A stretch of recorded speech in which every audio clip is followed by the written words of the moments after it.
prosperity. The first principle is this. Whatever you're experiencing as an expression of lack right now, it is due to the fact that in your own consciousness there is a belief or an acceptance of lack or limitation.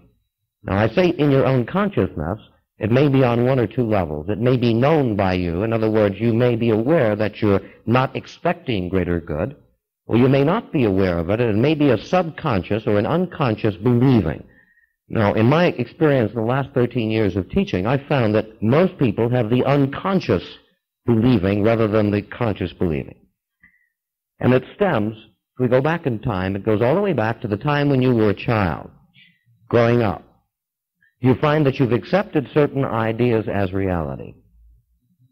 Now, the first statement I want to share right now, and this is an important one, any expression of poverty on any level is a mental disease, just as an expression of illness in the body is a mental disease as an origin of cause. In other words, we know in metaphysical teaching that every physical expression has a mental or emotional cause. So, poverty, to me, is something that needs to be removed first from our own thinking and our own believing before we can change anything in the three-dimensional world. Now, you may not be living in abject poverty right now. You may find yourself having a degree of flow of income, but you may not be satisfied with it. And I've never met a person who has ever been satisfied with whatever he or she has had. And I've met people who have millions. And they've always wanted more, whether more money or more opportunity or more expression. Now, what we're basically saying is this. There is a level of awareness within you that is seeking to express in greater and greater degrees all of the time. You want greater expression, greater love, greater health, greater awareness. There is something in you that wants to expand and wants to grow.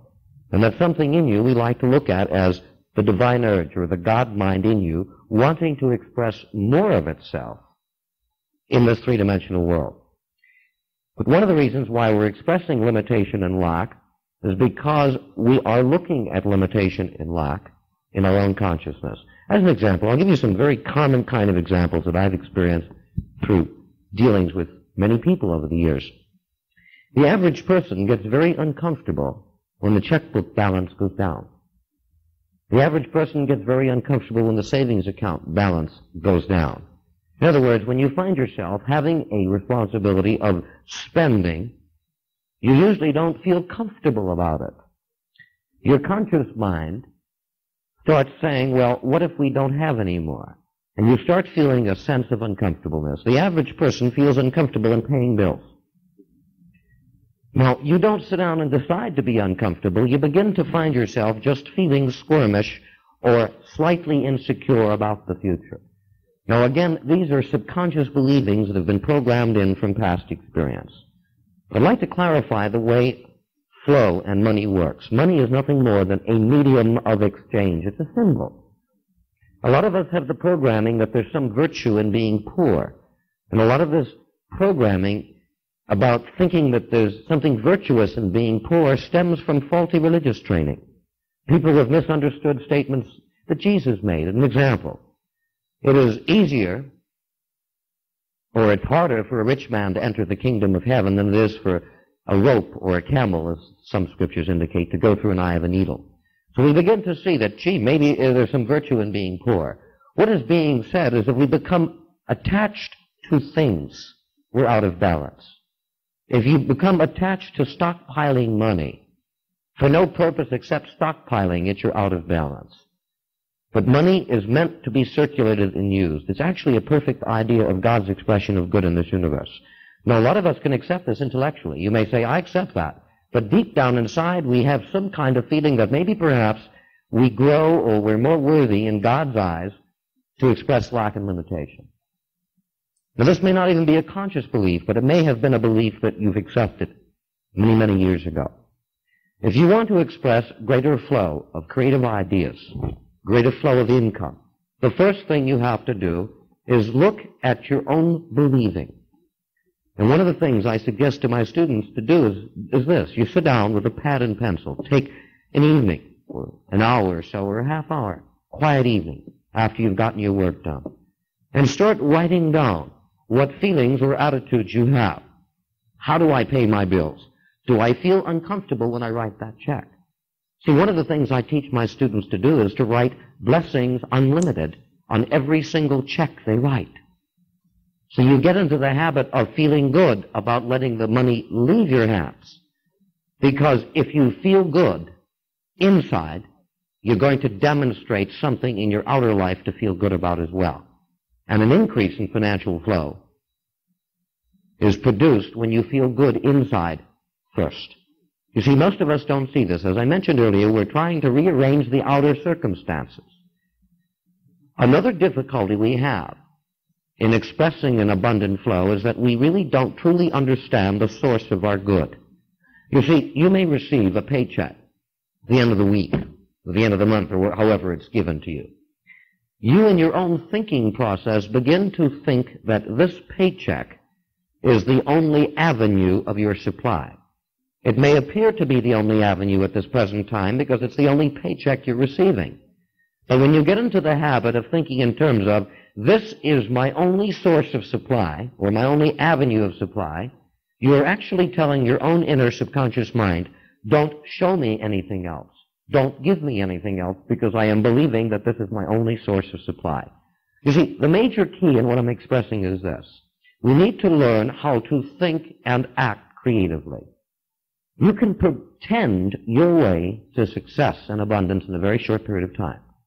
What I mean by this is, how would I feel if I had an abundant supply of funds? If every need that I had were met on time? How would I be feeling right now if this were so for me?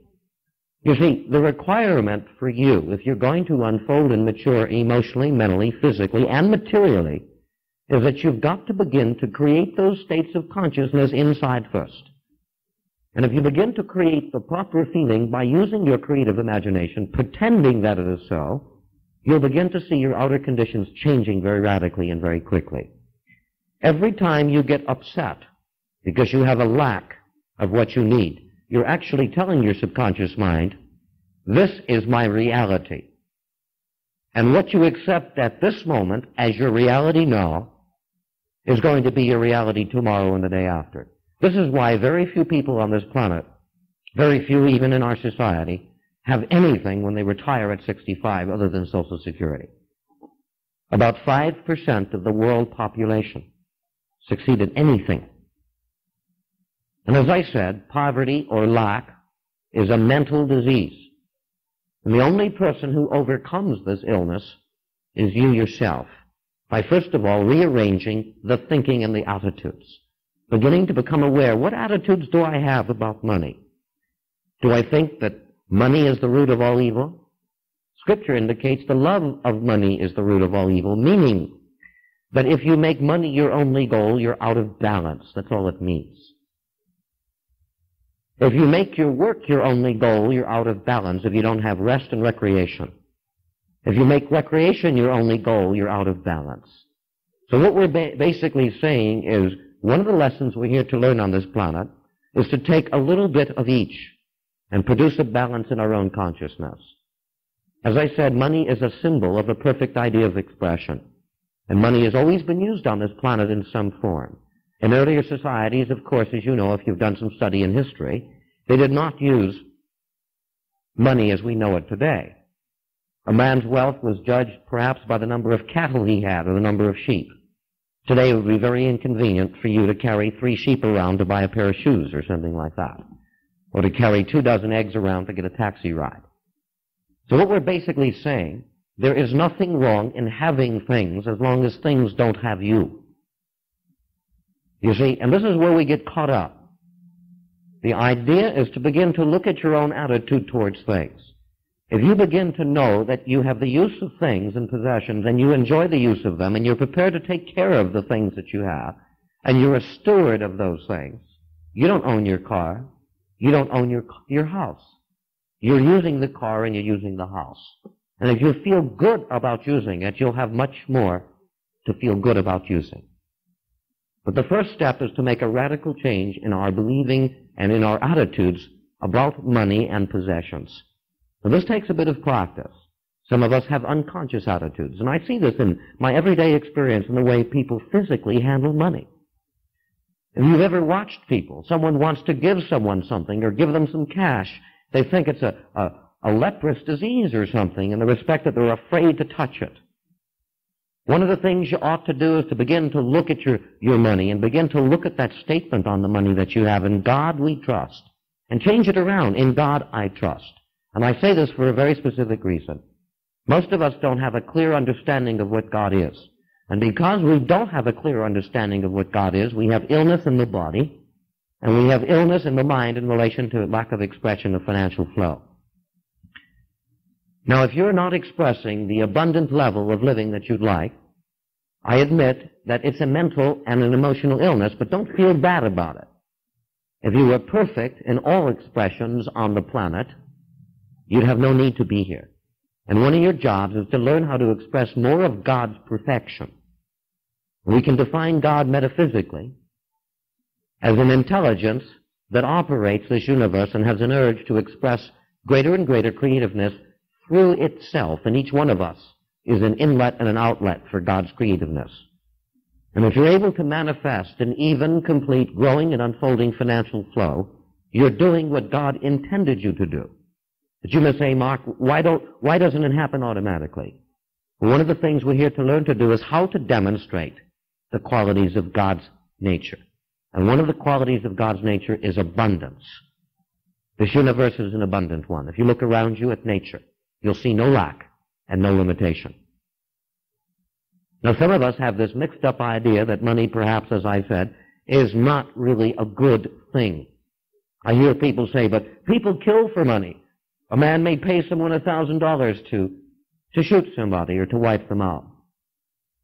The money itself isn't evil. What the man did is non-optimum. We can use electricity to light lights, or we can electrocute ourselves with it too.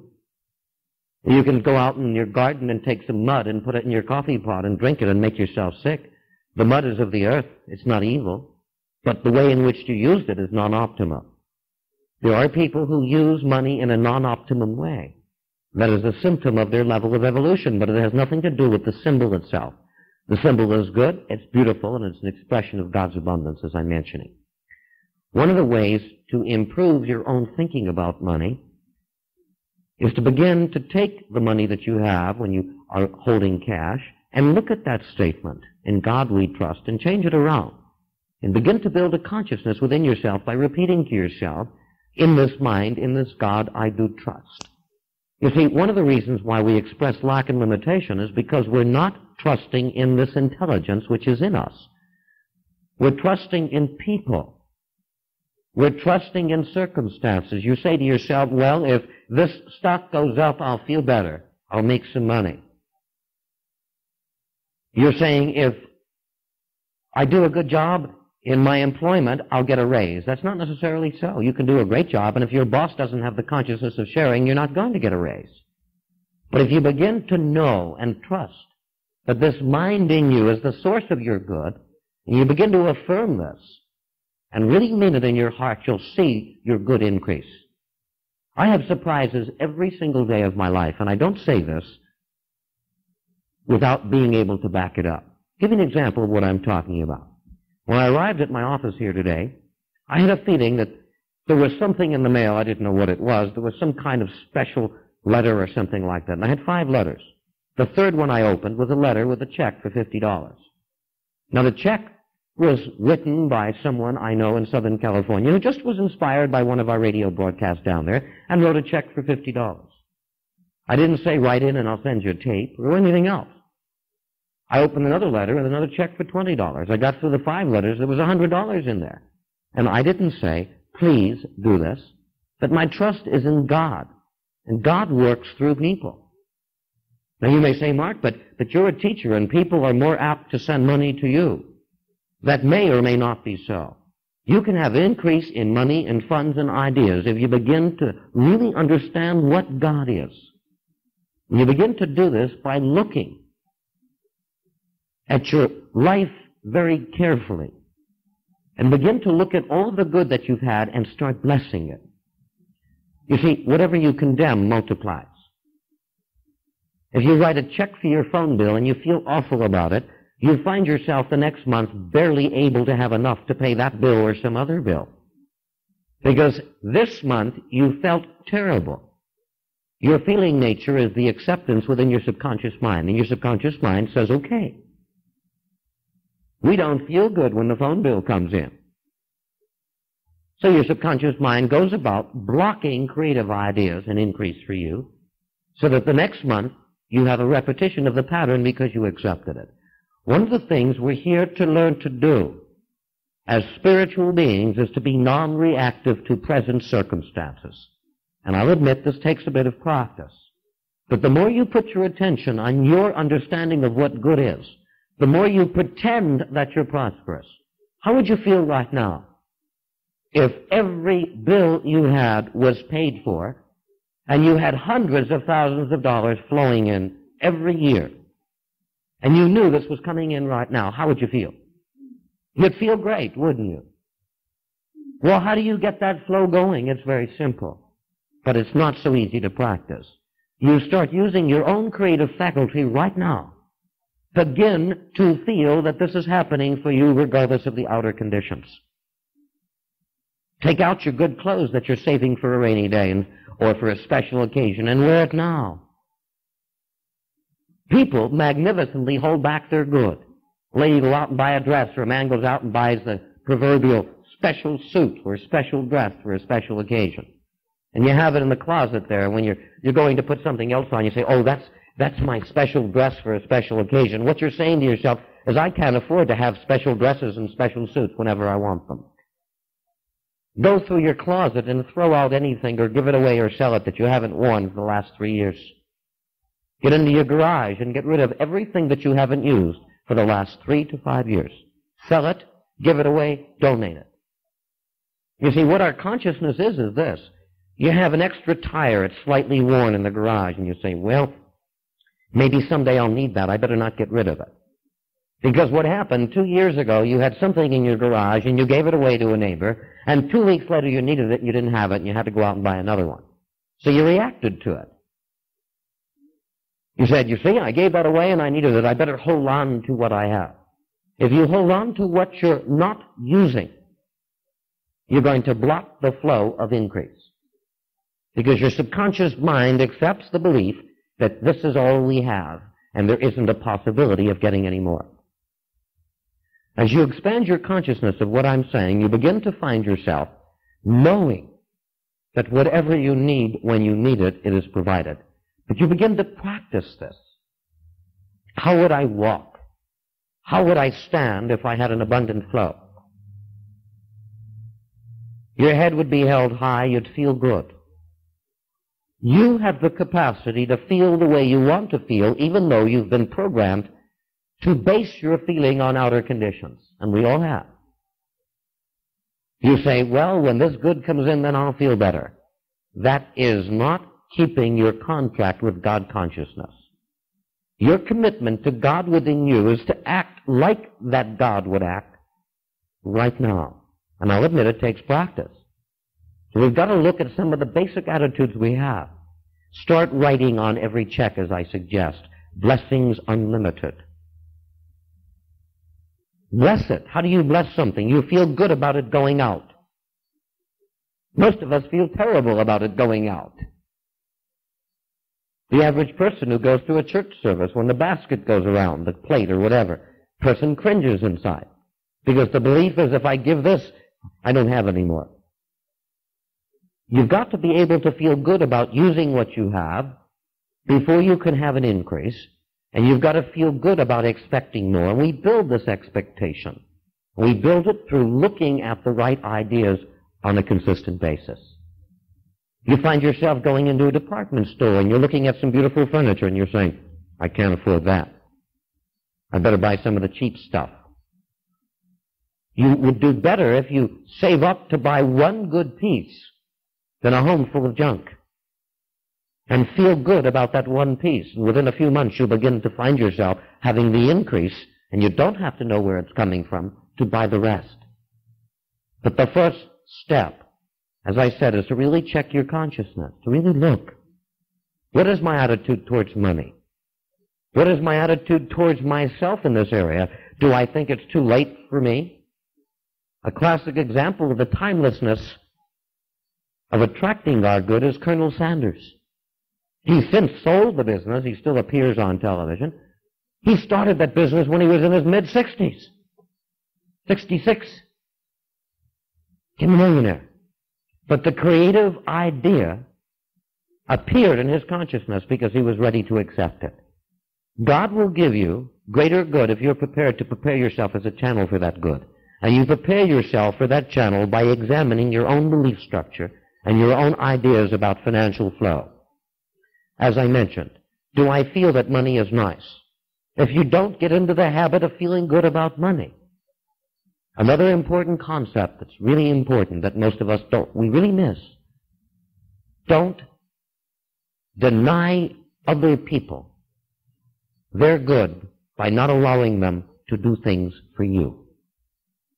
The next door neighbor wants to invite you in for dinner, have it, enjoy it. Someone wants to take you out for a drink or for dinner, go. Because when you say, oh, don't do that, or I really don't, I don't want to accept that, what you're saying is, I don't feel that I deserve it. If you don't feel you deserve good that others want to share, you're not even going to get it yourself effectively. Because God works through others as well as God works through you. And this is important. Anytime I'm asked to dinner, if I don't have a lecture that night, I say, fine. And I make it a practice to take others out to dinner. In other words, you've got to check to see whether you've been denying your good by refusing others their sharing. Be careful in the area of accepting compliments. How you respond to a compliment given to you by someone else also shows what your own self-image is in relation to prosperity. I see people go around, someone will come up to a man or a lady and say, that's a beautiful dress. And the lady, oh no it isn't, it's an old dress, I've had it for a long time, it was cheap, I didn't pay much for it. What the person is really saying is, oh, I really can't accept the compliment because I really don't think I'm worthy of it. Check your attitude in that area. It's really important. These little ones build up over a period of time, and they hold back your flow of increase. One of the most important demonstrations you can make in building a prosperity consciousness is take the time every single day during your meditation period to accept the fact and create the awareness that there is only one source of your supply.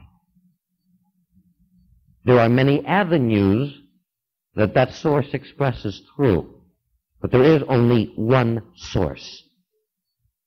If you can build that consciousness, you'll never have to push for creative ideas or increase in the financial area. It will all appear for you and come to you and unfold step by step. This is our major stumbling block, because we have a tendency to give power or credit to everybody else except the divinity or the intelligence within ourselves. And if you can begin to look at this, and let's look at what supply is. Most people don't even understand this. Supply is not money. Money is not supply. Things are not supply. Here's an example. Let's assume you walked through a garden and you saw a beautiful apple tree. Beautiful red ripe apples. You started to pick those apples off the tree.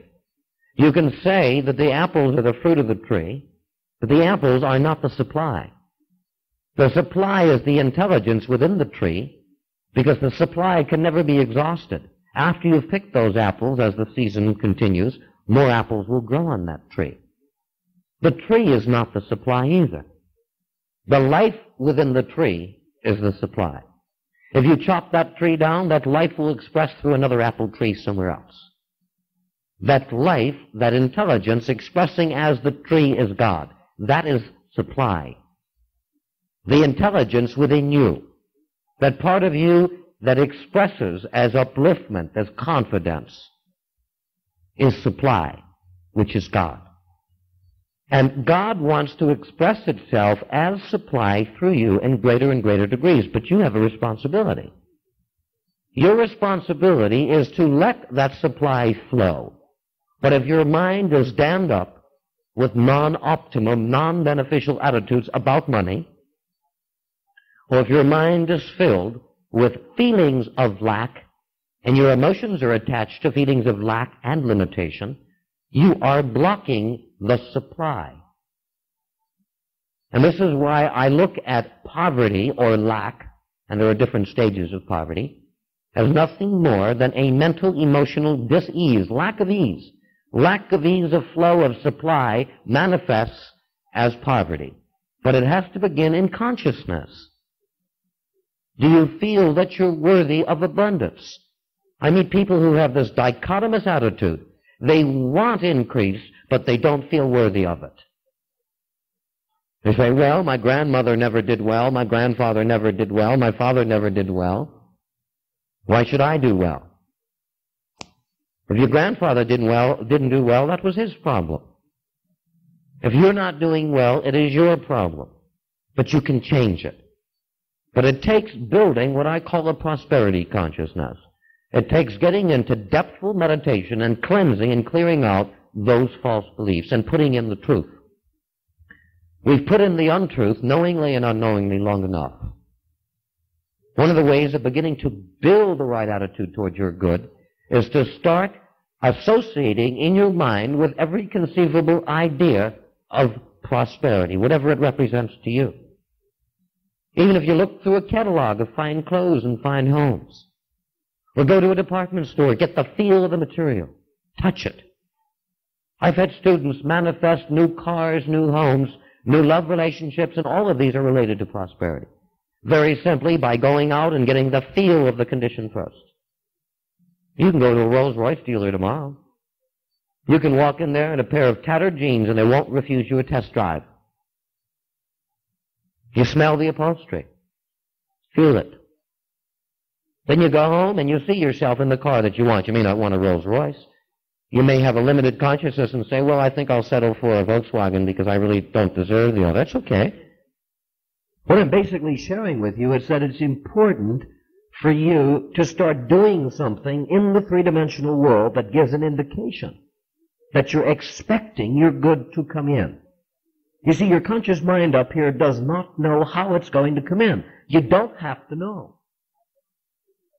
I've known people who have taken a $50 investment because an idea came in and have made millions or hundreds of thousands. The idea did it, not the $50. But the person had an acceptance of his good first before the idea could even come into consciousness. Many times you get an idea, you've had this experience, an idea comes to you, you do nothing about it, even you look at it briefly, and 6 months later you read in the newspapers about somebody who has put that idea into practice. You turn your TV set on and you see that idea being advertised. Ideas already exist, prosperity already exists, and it is not given to a chosen few. It is given to those who choose to express it. But we have to do something in the three-dimensional world to start letting the flow be built. It's important that you take an inventory of yourself. Where do I feel limited? What areas of my life? What is my attitude towards money? What is my attitude towards abundance? Do I feel I deserve it? If you don't like yourself very much, you're not going to find your prosperity increasing. Because if you don't like yourself, you're telling your subconscious mind, I'm no good, punish me. So your subconscious mind holds back the good. You don't find it manifesting. Give me an example of a student of mine some years ago who manifested the funds that were necessary to build a custom home. She didn't want one of these tract things, and she didn't have the money at the time. She came to me for counseling and said, Mark, what can I do? I said, do you have enough money to go out and buy a 2x4? She said, yeah. I said, go to a lumber yard and buy that 2x4. And decide that that 2x4 is going to be used in your new home. Less than a year, the money came in. Less than a year. But she did something. She worked in clearing the attitudes out of lack and limitation. Her conscious mind said, but you can't afford a custom home. You only have so much. Check to see where you're settling for in your own consciousness and what you're settling for. We do this every day. You're here to learn to make decisions and to make choices that you don't have to settle for. If it's not what you want, don't have it. you're better off with doing without something than settling for something you really don't want. The moment you settle for, you're denying your own flow of supply. And we do this consistently. We do it in the area of work. Most people I counsel, it's amazing, who are unhappy on their jobs. I say, you know why you took that job? Well, tell me, Mark. You took that job because you panicked. As you watched the bank account go down, you said, oh my God, I'd better do something, and you ran out and took something you really didn't want to do. And you find yourself still there for 5 years. You're unhappy about it. We do this. Look at what you're settling for right now and begin to decide within yourself, I will no longer settle for anything. If I need to develop patience and wait a little longer, I will, but don't settle for it. The moment you settle for something, you're denying your own expression of good. This is what we get into. We find limitation. Another thing that I share, if you want to start building a prosperity consciousness, if you can take a $100 bill out of a savings account if you have it. If you don't have it, go out and get some play money. Put it in your purse, in your wallet, so that when you open the wallet to show your driver's license or whatever, you are looking at that $100 bill. Your subconscious mind needs to be accustomed to increase, to a feeling of opulence. And every time you look at that, that image goes into the subconscious. Some people have done this by taking a check and writing out $1 million and putting the check in the little plastic folder, and every time one opens the wallet, one is looking at that. I recommend not picking any amount that you're not used to dealing with. $1 million doesn't work effectively if you don't have the consciousness of what $1 million represents. So you start out with some sum that you're used to handling. It may be a $100 bill, $50 bill, $20 bill. But you start looking at it as you're making change for something else. You begin to get the feel of it. If your wallet or your purse is run down and torn, go out and get a new one. Get a good one. We have a tendency, we get used to carrying something that's falling apart or worn out. If you expect the good to flow, you demonstrate that expectation by preparing for it. And you prepare for it by looking at the good. If you don't look at it, you're not going to have it. As you look at it, you're going to begin to feel the reality of it. I've learned over the years that the major key in demonstrating increase is within your feeling nature. How do I feel about myself? How do I feel about increase? Do I really feel that I can use it, I can handle it, I can work with it?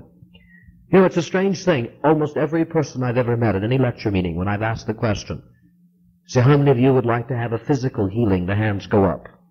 Probably about half. In other words, people have an illness. About 50% of the people I've met at every meeting have something wrong in the body. When I say, how many of you would like to have greater control over your emotions? The hands go up to about 75%. Because the non-optimum emotions have produced the physical illness. And the 25% who don't have the physical illness yet are working on it. Then I say, how many of you would like to have greater creativeness? Number of hands go up. How many of you would like to have increased financial flow? All the hands go up. And along with the hands, there is a great mass giggle. People sort of feel funny about admitting that they want increase in money. And this indicates to me that there's a subconscious, uncomfortable feeling about having money, about having wealth. A lot of us have been programmed to seek our acceptance or our approval from others. We start thinking, gee, if I had all this wealth, I'd probably lose all my friends. Well, if they were true friends, you wouldn't lose them. And it probably would do you good if you lost them on that basis because they were not friends. In other words, what I'm saying is we have so many misconceptions and hesitations about having abundance. God is abundance. You believe to some degree in a basic intelligence in this universe. I don't think there's any one of you here who doesn't. That intelligence is wealthy. That intelligence, being wealthy, is also residing in you. But it's either sleeping in you or activated through you, and you're the one who activates that. You activate it by making room for it. You make room for it, as I'm mentioning, by beginning to clear out the beliefs that you have, the attitudes that you have. When you find yourself feeling good because you have some extra financial flow, you're going to find yourself having a decrease rather than an increase. The reason for that is you're making the financial flow your good or your God. The idea is to feel good whether the flow is there or it is not. Then you break the poverty barrier and you begin to flow effectively. Because you're beginning to act the way divinity acts. God feels good all of the time. If you can begin to feel good a little more of the time, regardless of what is going on in your life, the good will increase. Just a little bit. One of the things you can begin to do as well, too, is to decide not to pay attention any longer to other people's expressions of lack and limitation. When anybody around you says, I can't afford that, and your mind deny it and say, no, you can't afford it, you're a divine, perfect spiritual being. Cancel it out. Because if you don't cancel it out, it gets into your consciousness. You must deny the limitation around you by using your own mental word. Now, you may not find the courage to speak that verbally to somebody, so you say it mentally. Do you find yourself, and I've pointed this out in other meetings, it always strikes me funny, so many people do it. Do you find yourself clipping coupons to save 2 cents on a product? Going to the newspaper, let's see, can I save 2 cents on this and 3 cents on that? That's a poverty idea. Because you're really saying to yourself, I really don't have enough, or I don't have enough right now, or I probably won't have enough, so I better be careful and save 2 cents on this and 3 cents on that. There's nothing wrong in comparison shopping. But be careful that you don't get trapped in that. So many people do. A lot of housewives do. 2 o'clock in the afternoon, Wednesday afternoon, they're going through the newspaper, cutting out 2 cents on this, 3 cents on that, 4 cents on that. It takes 2 hours to collate them and get them all together to save 72 cents at the supermarket. You've got to be careful of this. I meet people who only buy clothing when the department store is running a sale. Because the belief is, I can't afford to buy it any other way. You see, a lot of us have the belief that people have become wealthy by being stingy. It's not so. There are a few people who have expressed penuriousness and have still become wealthy because deep down inside they had the acceptance of abundance. It's the acceptance of abundance that produces the abundance. And we're not accepting the abundance if we're thinking in terms of I can only do such and such when it's on sale, or I can only purchase this because this is all I can afford. You're better off putting a deposit down on something better that you want than settling for something that you really don't want. You've noticed this. If you've put a deposit down on something in layaway, in a short period of time it came in for you to get it. And when you saw something you wanted and you didn't make that mental or physical commitment, you never seemed to get around to getting it. Some other unexpected expenses came up. So it's important to take steps, concrete steps, in the here and now. Are you still saving for a rainy day? You'll have the rainy day. Your saving should only be done in the consciousness of I'm spending in advance. I'm saving for a vacation. I'm saving for an active retirement. I'm saving to purchase this home or whatever else it is. There are many people who hold back their flow because they're saving for emergencies. And when you save for an emergency, you actually are consciously producing it for yourself. Saving should be spending in advance. There's only one purpose for money, and that is to circulate it. If you take it and buy some stocks, you've circulated it, you've invested it. It must be circulated. For more to come in, what you have, it must be used for a purpose. It cannot be stockpiled. Many people stockpile what they have, and as a result of it, they cut off the flow of good. Another important thing to look at right now, and it's really important, how have I been feeling about what I've lost or how I've been taken advantage of in the past? This is an area that most people forget about. If you have in your consciousness a deep hurt because you lost some funds or made a wrong decision as you think it was in the past, and you haven't forgiven yourself for that, and you haven't forgiven the other person or circumstance, you'll find it difficult to build an expressive consciousness of prosperity. You've got to sit down and take some time, and I'm giving you work to do. These are exercises, but they're the shortest kind of exercises to get into a prosperous flow. They'll take you a matter of weeks and you'll start seeing, or a matter of days, and you'll start seeing increase. Take an evening this week or next week and sit down with a pad and paper after you've gotten your day's work done and relax and say, let me look back at my life and go back as many years as necessary, maybe a year, 5 years, 10 years, whatever. Do I feel that someone cheated me?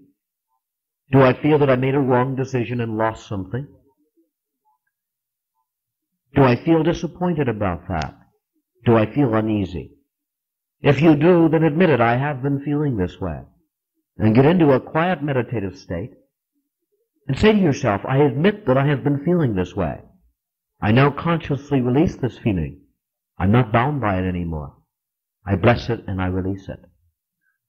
See, I've learned in counseling work over the years that many people express a continuous pattern of lack very simply because they haven't forgiven the past. They're still motivated now by a past experience. The average person is consistently motivated by the negatives of the past. Very few people are motivated by the positives of the past. They're usually motivated by the negatives because the negatives were painful. But as you release the pain, as you bless it and release it and say, this is a new beginning for me. No matter what the past has been, this is a new beginning now. I feel good now. You'll see the good increase. You block the flow of the increase as long as you dwell on past negation. And there's a very major process of forgiving that is necessary. Very major. Forgive yourself for any apparent wrong decisions. It's okay. That's then. We do this. You may have had a TV repairman take you, in quotes, fixing your TV. And you've never forgiven the person. If you attracted the TV repairman, you deserved it. Because somewhere in your consciousness, you had a desire somewhere deep in there, or a tendency to want to cheat somebody, or you had a belief that you could be cheated. One or the other, or perhaps both. Hear what I'm saying? So you forgive it. Fine, that happened to me, that's then. I bless it, I let the dead bury the dead, I release it, and I move into the now. There is this mental inventory that is necessary. And unfortunately, very few people do this, and this is why they continue the pattern of lack. Because the house cleaning has not been done. We're going to do some house cleaning in a moment in meditation.